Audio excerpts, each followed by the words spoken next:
This is Close Encounters. Close Encounters. True stories, real people. Close Encounters on Cross Rhythms. Yes, hello and welcome to Close Encounters with me, Anne Donaldson. My guests today are husband and wife, Rob and Jane Halliday. Welcome both of you to Close Encounters. Hi Anne, thanks for inviting us onto the show. Oh, it's lovely to have you here. Now this is a first for me. I've not interviewed husband and wife together, so we're breaking ground today for me. So Rob, I'm going to start with you. And you work in procurement and you enjoy travelling. That's right, yes. And football, spending time with family and friends. But tell us a little bit about your early years growing up. Where were you born? Okay, so I was born here in Stoke-on-Trent. Okay. Had a loving and great family upbringing. Mm-hmm. No issues at all. I was the youngest of 3 brothers, and yeah, just a really great upbringing with loving parents and loving family around me. I was taken to church as a young boy by my mum. Yeah. Basically, my mum and my older brother were churchgoers. Mm-hmm. So I just got taken just for the fact that there was that my mum needed to look after me, yeah, basically, and take me with her. Yeah. So that was all good. But I showed very little interest in the actual church at the time. I was more interested in the messing around, playing sort of thing. I was quite young, so yeah. I showed no interest of really kind of continuing that. So God didn't feature, really. No, God didn't feature. There was nothing. No. There was nothing. No feeling that I had from that. And did you stop attending church as you got old enough to say, no, I don't want to go anymore? Yes. So I would have originally gone with my mum on a Sunday, but then stopped going as soon as I had a choice. It just wasn't for me. I did then start going again to the church, but in a more relaxed format. Okay. When I was a little bit older, and they held a youth group there, or a youth club. Mm-hmm. But again, I wasn't. There was church related activity there, but I wasn't really very interested in it. I was going with my mates. I just wanted to have a good time. I was more interested in playing the sports really than doing anything. Yeah. Doing anything biblical or church related. It just wasn't my thing. I was more in tune with what was going on around me and what was going on in the world. Yeah. So what were you doing education wise? You know, what interest did you have? Did you enjoy school? Yeah, so I wouldn't say that I massively enjoyed school, but I did okay. Good. I didn't do amazing. I just did enough to get me by from each step to the next. So I went from high school getting okay GCSEs to moving on to college and A levels, again just doing enough each time to scrape through. Just hovering around the middle really. Yeah. And then I managed to get into university, which was great, and then passed my university degree with a 2-1. Lovely. So what I did was you really study, happy Rob? with that. Yeah, it was a business and IT related qualification. Yeah, and that's led you into the career you're in now then. Yeah, I did some more specialised qualifications afterwards, a degree level. Yeah. So and to do with the job I was in at the time, which was procurement, and I've kind of just stayed in that line of work all the way through. But at this point, God doesn't feature whatsoever, other than your mum keeps going to church, and you did at one point go. Yes. So I was going at different points and then stopping. Yeah. Maybe there was some element of God trying to drag me back in at different periods, and I was just pushing back against it. So then at some point you met Jane. Yes, that's right. Yeah. So tell us, how did you meet her? So funnily enough, me and Jane met in Hanley, where we are now. Jane isn't from the area; she's from Nantwich. Okay. So Jane was just on a night out. I was on a night out again. I was just more interested in what was going on around in the world and drinking and partying and going out. And at that point, we just happened to be in the same nightclub in Hanley, a place called Satchimo's, if anybody's ever heard of it. And yeah, I found Jane dancing on a table, not to be confused with table dancing. Okay. It was it was a party. It was a party. And she caught my eye straight away. Yeah. And I went and spoke to her, and the rest is history. Wonderful, yeah. So we can't wait to hear from Jane's perspective on this. But before that, we're going to listen to your first choice of music, which is another one by Elevation Worship. Thank you.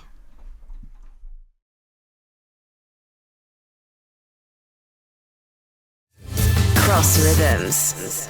You're listening to Close Encounters. I'm Anne Donaldson, and my guests today are Rob and Jane Halliday.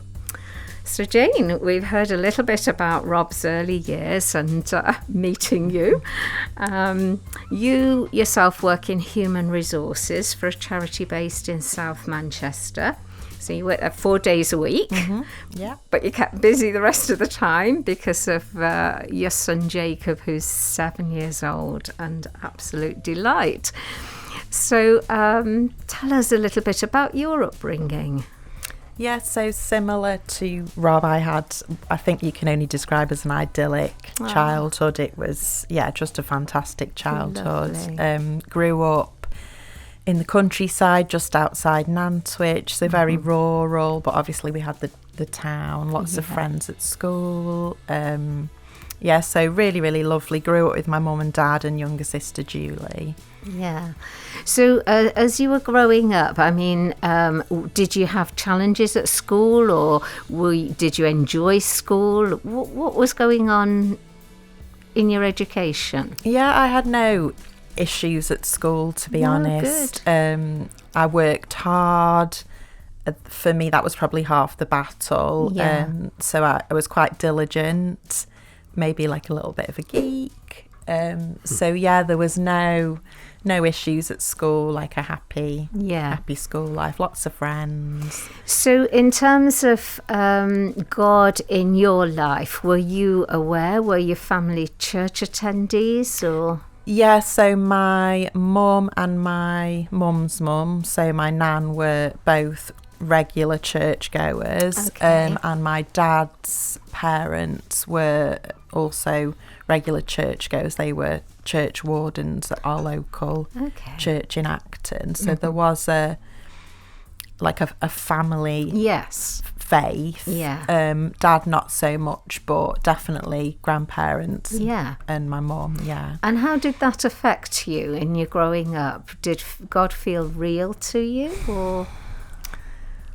So if you ask me, I would always say that I was a Christian and I always believed in God. That's never been in question for me, but I wouldn't say there was a big God wasn't a big feature. So I was going to church, but it was really out of a routine, and because family went, it wasn't really me that was driving that, and there wasn't really a connection. Perhaps how we perhaps phrase it is, you perhaps weren't aware of a relationship with God through Jesus. No, and that's exactly how I so you're aware of God, but not aware of his interaction in your life and his desire to have that relationship. And that was a real revelation when we did start to come to the church in Penkhull, which we'll touch on later. But that relationship did not feature. I didn't feel I was being taught that. And when I started to go to Penkhull, it was a real that was a real revelation at that point for me. So what did you do when you left school? What did you do, Jane? So finished GCSEs and just stayed at the same school to go to sixth form.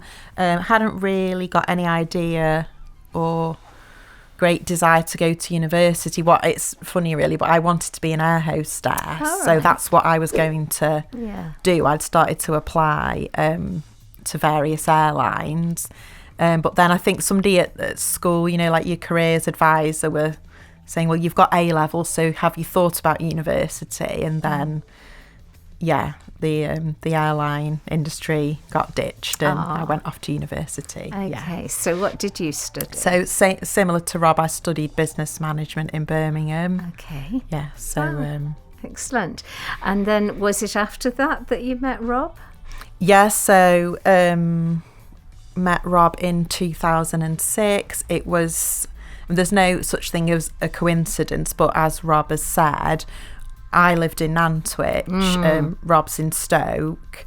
I was working in Stoke at the time for a bus company in human resources, so I'd made some friends at work. Yes. They were like, do you want to come out in Hanley?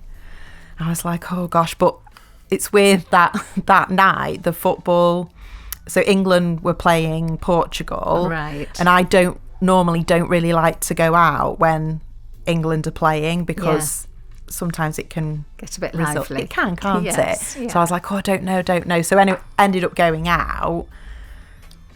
So then met Rob. So so we wouldn't have met if our paths. I don't believe our paths would have crossed naturally if we hadn't have met that night. And so now with hindsight, you can see that God was drawing you together. Yeah, and just putting those pieces in place for us. Yes, definitely. Oh, that's wonderful. And so when you met, you dated? Yeah, for about 12 months, and then we decided we wanted to move in together to buy somewhere. So we bought our first house, didn't we, in 2008? Yeah. Okay. Moved in together, and then that's good.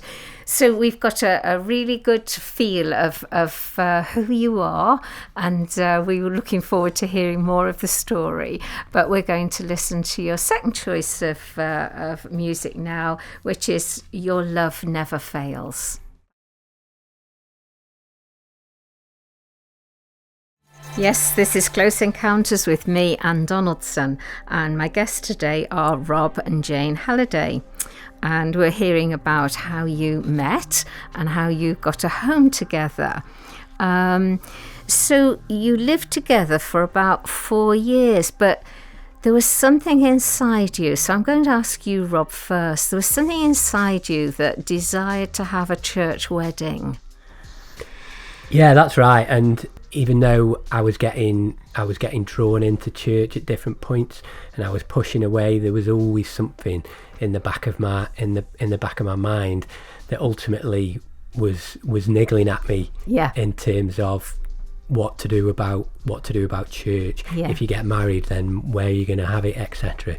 So that was something that kind of came quite naturally in the end, and that decision was quite an easy one to make. And that we were both on board that we want to get married in a church, and at the same time that church in particular, Pencal Christian Fellowship, now Light Church, was one that had an impact on my life previously, and one that Jane had been to on a few occasions if we'd been to like carol services, etc. So it seemed like the obvious decision to make. Lovely. So Jane, you felt the same? There was that drawing? Yeah, definitely. When we'd made the decision to get married, it was, I really did want to get married in a church, which is, I understand from an outsider looking in, that's unusual because we weren't going to church. So that is not what you would class as a normal decision. It's easier to get married in at the venue, isn't it? Yes. So for us as non-church goers, the natural thing to do would have been just to go to a hotel and have the whole thing there. So I think it's significant that we both felt that desire to get married in a church. There was no other explanation for it. It wasn't logical. Okay, and so who made the approach to the pastor? But did you do it jointly, or perhaps you can't remember, but you spoke to him? I think we got Rob's mum, Nancy, to mention it. So it was Pastor Mike Broad at the time, and he had delivered the message via Nancy that if we wanted to get married there, we would have to start coming to church, which is obviously completely normal. We can see that now.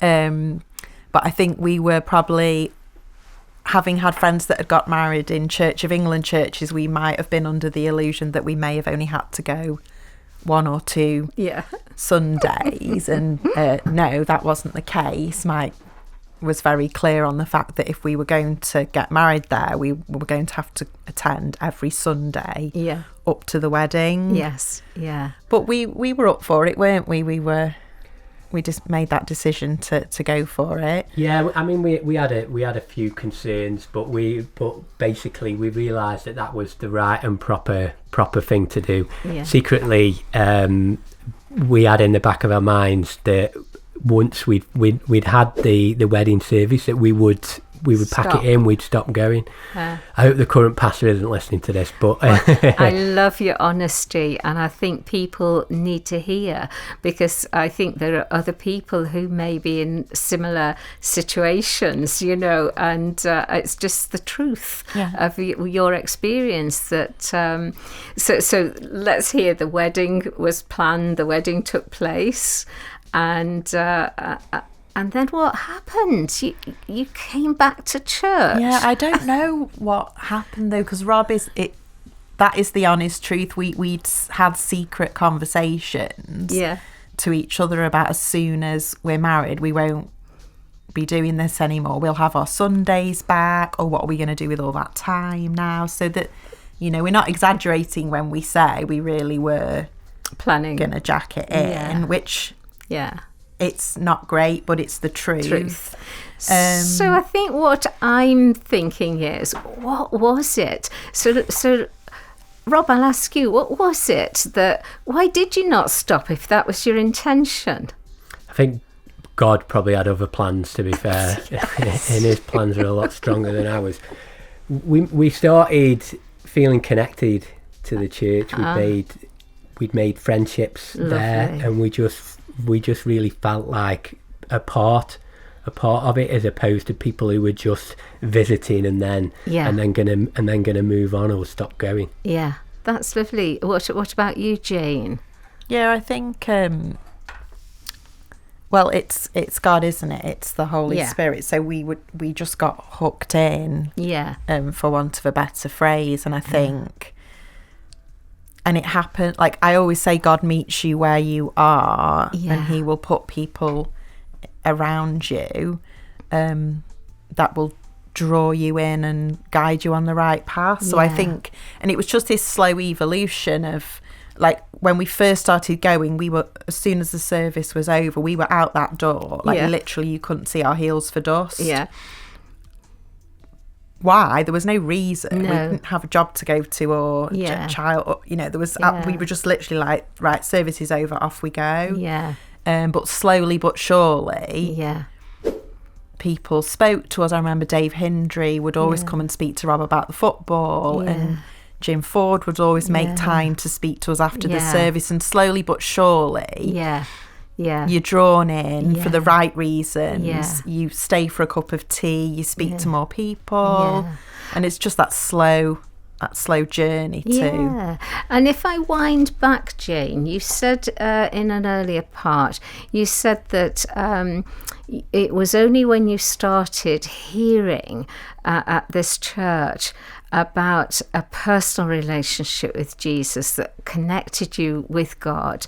So you were starting to hear that, were you? Yeah, definitely. Yeah. Because you're there, so you're listening. You've got no other choice but to listen to what is being. And things started to make sense for you. Well, it was at first, I'll be totally honest, it was a complete revelation for me about this relationship, which again now sounds it's crazy, but from growing up in a different type of church. It just was, that bit was just not made clear. And it was all very,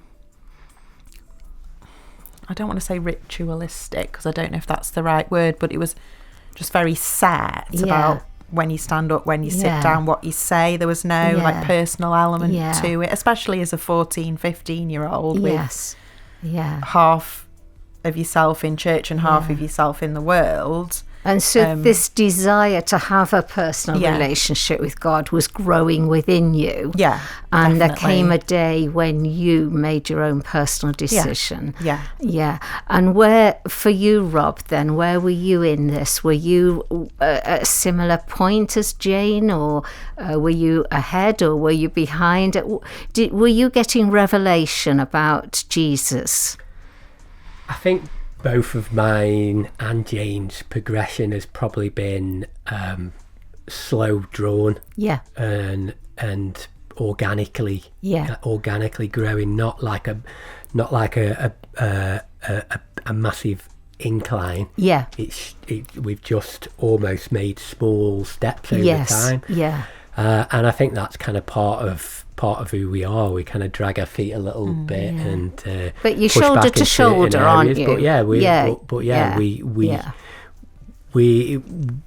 We moved forward at a similar pace, and we kind of both felt that it was the right thing to do. I think one of the things to mention as well is you have a certain preconception about church beforehand, and what the people are like, and that they're crazy, and like and the sort of personalities, but can go in there and spending time and immersing yourself in their company and in that kind of atmosphere, you quickly realise that no, that isn't the case. They are just normal people, and I think that was something that became apparent quite quickly. Yeah, and that led to a point in June. Well, you came to a head in June 2019, where you both felt convicted to be baptised. Yes, definitely. It is something that had played on our minds for a while. Obviously, as you can see from those time frames, and the fact that I was saying that we dragged our feet a little bit, then that was more apparent there than it was at any point in our lives or anything that we'd done before then. We weren't jumping into it quickly, but we were getting pestered, and we were getting within our minds. I was going to say, we were getting prodded to say, look, come on, this is God. So the pestering was coming really through the Holy Spirit, unsettling you to the point where you knew. So we call that conviction, don't we? It's a bit of a churchy name, but that's what it is. So and so you were baptised on the same day as husband and wife. That's right. I think that is so precious. That's wonderful. And that leads us so lovely into our next song that you've chosen, and that's Firm Foundation.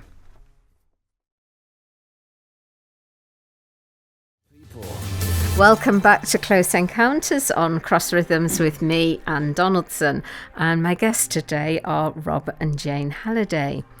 Jane, I'm going to start with you, sharing about the challenges you've faced over having a family. Yeah, so obviously we got married, and then the next natural step is that we wanted to try for a baby. So after trying for some time unsuccessfully, we went to the doctors, as you do, as you're advised to do. So we had quite a lot of tests at the time, didn't we? And we were told that it was very, very unlikely that we would have children naturally, and we were referred for IVF at that point. So got pregnant naturally in 2016, which was a complete shock, obviously, after being told that it wasn't going to happen without like medical intervention. But when we went for the 12-week scan, we were told that the baby had died. So sorry. No, that was a complete shock to us there, because there'd been no No. None of the signs that you would have been looking for normally up to that point. So it was just like, as you can imagine, a really devastating time. Yeah. Made even harder, really, by the fact that you are told not to tell people until the 12-week scan. So we were just left in this situation where we hadn't told anybody we were pregnant. So then we were thinking, well, how can we now tell them that you're grieving? We're not. It was just a a terrible situation. How did that affect your faith, Jane? Did you find strength in God, or did it make you query? It didn't make me query. No. In any way at all. And really, I don't know what I would have done if I didn't have a faith, because I was buoyed up by my faith, and also that's wonderful. People, people around me. We were told that the baby had died, so we left obviously that day from the clinic, and then we were just advised to wait for the miscarriage to occur naturally. That's just medical advice. So we waited for 3 weeks, and just nothing was. And you can imagine it was the longest 3 weeks of. And I would just carried on going to work. As crazy as that is now, but I think because you're in shock, you just carry on. But I couldn't wait any longer after 3 weeks, so it was then time for like an operation, basically. So we were booked in for surgery. So I think that was on the Tuesday or the Wednesday. So we attended church the Sunday before that. And there were 2 pastors that had come down from Birmingham. It was Pastor Daniel and Anna Cherryham. Okay. They were preaching that day. And at the end, they'd asked for people to go up for prayer. So at that point, we had been going to church, but it takes courage to go up to the front, doesn't it? I think prayer. It really does. It's a lot easier to sit there in your seat and just stay still. So but I knew we should be going up. It was as clear as day. I don't know how you felt, Rob, but I knew we should be getting up for prayer. So what did you do, Rob? So basically, it took somebody else from the congregation to give us that nudge that we needed. So one of the other members came up behind us and basically said, "I think you need to go up to the front." And we were like, "Okay, well, we're listening. We'll go up." So we were a little bit nervous, but we decided to take a step in faith. Went up to the front, and Anna and Daniel prayed for us. They asked us what the situation was, and we went through the story. And ultimately, after they'd prayed for us and lifted our situation up to God, they basically said that we would have a healthy child in 12 months' time. Wow. We would have and even mention him as he. Which was a complete revelation to us, because we were still grieving over what had gone on, and we're in a position to kind of think about, well, what's going to happen moving forward. But that resonated with us, that the words that they said rang true, and we clung on to that, and took a lot of hope and encouragement from it. So that was a prophetic word that it's wonderful, isn't it? So you're in this situation where you're grieving, you're heartbroken, you're going to go in for surgery, and just prior to that, it's God speaking through them, giving you hope. And isn't God amazing? Isn't he just amazing? So you went ahead with the operation. So we went for the operation as planned. It went as well as that type of operation can go. It was, again, there's no coincidence with God, but the gentleman that had encouraged us to go forward for prayer, and had actually physically gone... Okay, did you? Taken us up to the front. Yeah. He was actually there at the hospital. He was outside the room where I was having the procedure, because you know how it is in hospitals, sometimes they have joint corridors for different departments. He was there with his mum, taking her to a completely separate appointment. Yeah. But you can't make that stuff up, can you? That has only got to be. It's the intentionality of God, isn't it? Yeah, definitely. Yeah. Putting people in place to support you. Yeah. So operation went well, but on Christmas Eve, I got a phone call just to explain that they test anything that is removed. So they tested it, and I was diagnosed with what is called a partial molar pregnancy, which is very, very, very rare. Yeah. It's like 1 in 75,000 pregnancies will result in this. So it's where the placenta grows uncontrollably. It's classed as precancerous. So it was just, as you can imagine, it was just another blow, because you are trying with every fibre of your being to move forward and hang on. And it just felt like, just another thing. So you have to be referred to a specialist hospital. So there's only 2 in the UK. It was the closest to us was Sheffield. Okay.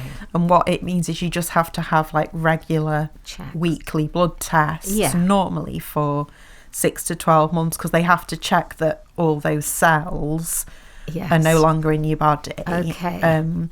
But again, that's devastating, because it's just a weekly reminder. Yes. A very physical reminder that you've got.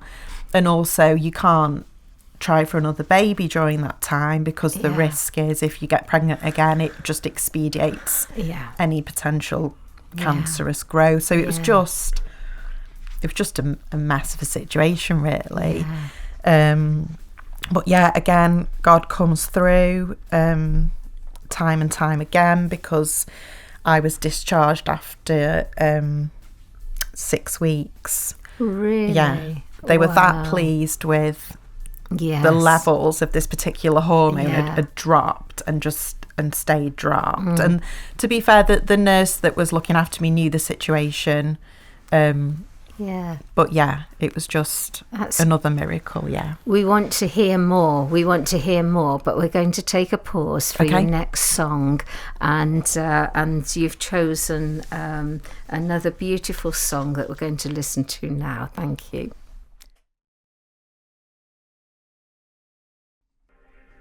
I'm Anne Donaldson, chatting with Jane and Rob Halliday, and Jane, we were hearing about this miraculous event in your life.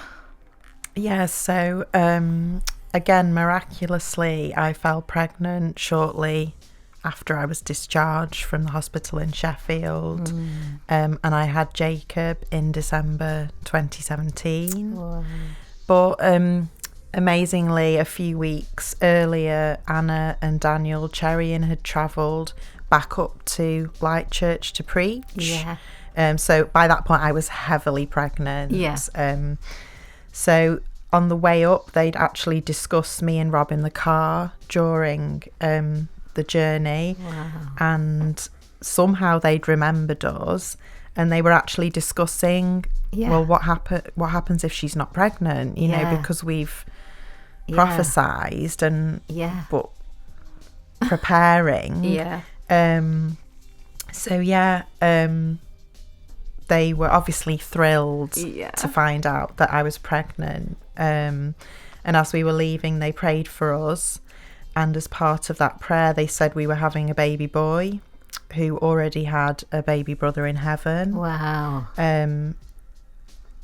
again, I've not really got the words, but we decided not to find out. We didn't know if we were having a boy or a girl at that point, and we didn't know until Jacob was born. So you can't deny this type of thing. Like, how would they have known that? How would they have known if it wasn't for God? That was God speaking and encouraging, and his creative word speaking into your life. And what a delight that Jacob is. What a treasure you have.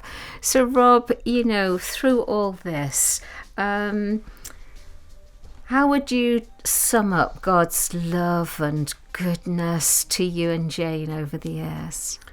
Ultimately, I think God has always been there, whether I've known it or not. And through my earlier years, where I was more interested in the world, going out, partying, drinking, I think he was still there. He was still talking to me. I think in those early years, when I'd gone to the church and I hadn't come back, there was potentially a seed that was planted in there that I didn't know about at the time. And over time, that's grown. And that's just given me more and more encouragement over the years. And any time where I've had issues, I've had problems, and I've turned to God, I felt like that He's always been there. And I think that's encouragement as well for other people who might have loved ones who they think haven't got a relationship with God at the moment. That ultimately there could be things going on that are unseen, that are going on inside, and it takes time for those seeds sometimes in order to grow. And I think that's been the case in my experience, and the experience of me and Jane, and some of the issues that we've had, that we've come through because of that. Yeah, well, I have to say, what a beautiful and powerful and very moving story. Thank you for being our guest today, and it's been wonderful having you here. And thank you so much. Thanks, Anne. Thank you. Close Encounters on Cross Rhythms.